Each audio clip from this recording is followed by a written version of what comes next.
morning. Thank you. Shafiqur Rahman. Shafiqur Rahman. Good to see you. Welcome forward, Secretary General. Thank you for your work. Nice to meet you. Good morning. Thank you. Saida. Excellency, this is the boutique for you. If you come in here, come in.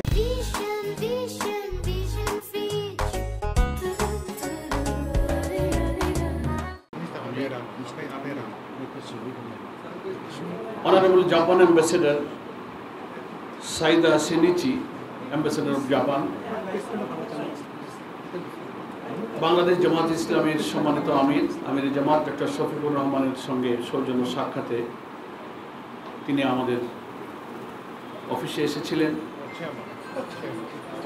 আমাদের সঙ্গে অত্যন্ত সৌহার্দ্যপূর্ণ পরিবেশে Japan এবং বাংলাদেশের বন্ধুত্বপূর্ণ সম্পর্কের উত্তরণে খুব চমৎকার আলোচনা হয়েছে। আমাদের এই আলোচনায় সম্মানিত আমির জামাত নেতৃত্ব দিয়েছেন, সম্মানিত নায়েবে আমির ডক্টর শফিকুর রহমান, আমাদের নির্বাহী পরিষদের সদস্য এটিএম আজহারুল ইসলাম, সম্মানিত নায়েবে আমির জনাব আনম শামসুল ইসলাম, আমাদের প্রচার বিভাগের সেক্রেটারি মিডিয়ায় মতিউর রহমান আকন, নির্বাহী পরিষদের সদস্য জনাব মোবারক হুসাইন এবং আমাদের আমির জামাতের ফরেন অ্যাফেয়ার্স অ্যাডভাইজার উপস্থিত ছিলেন।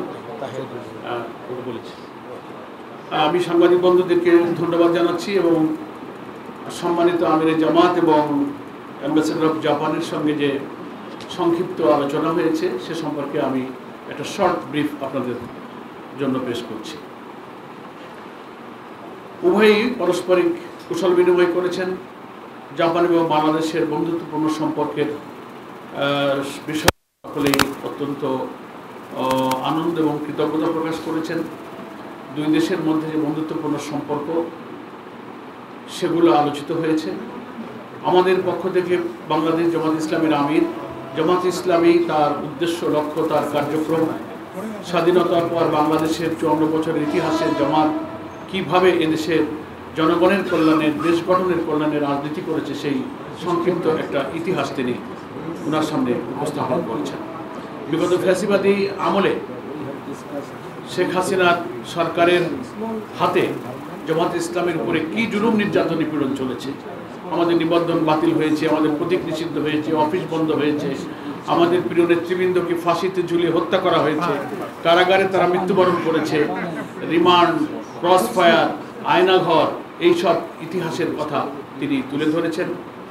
মাননীয় অ্যাম্বাসেডর এগুলো খুব মনোযোগ দিয়ে শুনেছেন এবং তিনি বলেছেন যে বাংলাদেশের রাজনীতির এইসব পরিস্থিতি সম্পর্কে তিনি অবহিত এবং রাজনৈতিক পরিবর্তন সম্পর্কে অবহিত। বাংলাদেশের একটি অবাধ এবং নিরপেক্ষ নির্বাচনের লক্ষ্যে যে সংস্কারের কার্যক্রম অব্যাহত আছে, ন্যাশনাল কনসেনসাস কমিশনের মাধ্যমে ঐক্যমত্য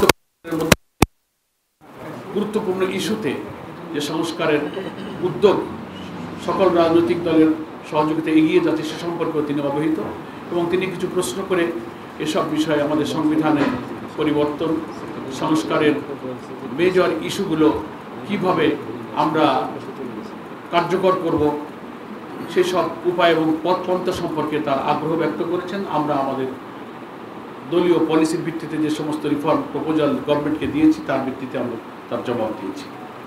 এসব আলোচনায় আমাদের জামাত ডক্টর তাহের সহ আমাদের সমস্ত নেতৃবৃন্দ অংশগ্রহণ করেছেন।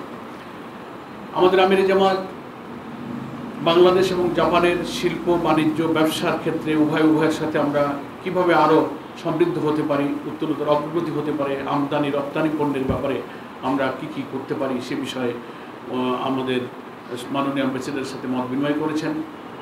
তিনিও বলেছেন শিল্প, বাণিজ্য, জায়গা, এগ্রিকালচার সেক্টর, নানান সেক্টরে আমাদের সম্ভাবনাময় বিনিয়োগের একটা আলোচনা বা দুই দেশের মধ্যে অতি সম্প্রতি অনুষ্ঠিত হবে এবং ইতিপূর্বেও কিছু দুই দেশের মধ্যে এই সমস্ত ব্যবসা বাণিজ্য বিনিয়োগ নিয়ে আলোচনা হয়েছে। এগুলো সম্পর্কে তিনি অবহিত করেছেন। এটা ওনার বাংলাদেশের প্রথম ভিজিট। অল্প দিন উনি বাংলাদেশে এসেছেন। বাংলাদেশের রাজনৈতিক পরিবর্তনের পর তিনি এখানে অ্যাম্বাসেডর হিসেবে যোগদান করেছেন। সে কারণে বাংলাদেশ নিয়ে উনি বলেছেন এটা একটা বিউটিফুল দেশ, একটা চমৎকার দেশ, এ ব্যাপারে উনি ওনার অত্যন্ত আগ্রহ এবং একটা ভালো অনুভূতি উনি আমাদের সামনে ব্যক্ত করেছেন। আমির জামাত ওনার মাধ্যমে জাপান সরকার এবং জাপানের জনগণকে ধন্যবাদ জানিয়েছেন। আমরা আশাবাদ ব্যক্ত করেছি যে সামনে উত্তর বাংলাদেশ এবং জাপানের মধ্যে ইভেন জামাত ইসলাম এবং জাপানের সঙ্গে বন্ধুত্বপূর্ণ ঘনিষ্ঠ সম্পর্ক সামনের দিকে উত্তরোত্তর এগিয়ে যাবে। এই সব বিষয়ে একটু সব আপনাদের সামনে আমি ব্রিফ করলাম।